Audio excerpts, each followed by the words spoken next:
In the bubble town, everyone gets up at 5 o'clock. They breakfast black coffee with bread every day.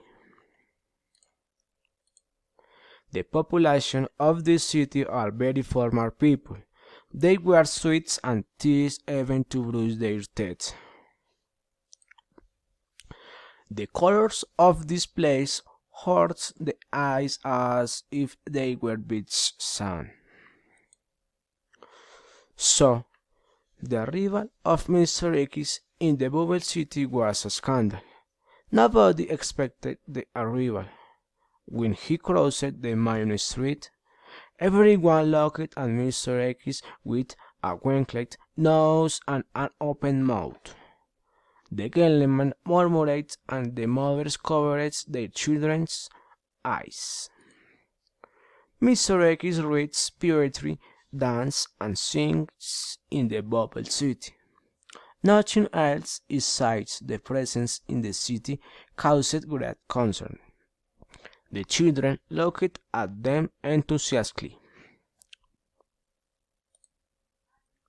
One day, Mr. X invited all the children to play with his ball. They accepted snacks, put on hats and shoes, and quickly left their homes. They passed by all their neighbors. Their laughter could be heard from all corners.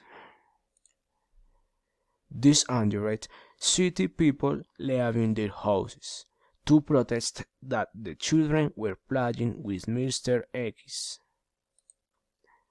Mr. X was a dangerous being for the bubble city, for the god of the city, and with the approval of the mayor. They decided to get rid of him. Everything has returned to normal. The alarms rang at 6 o'clock.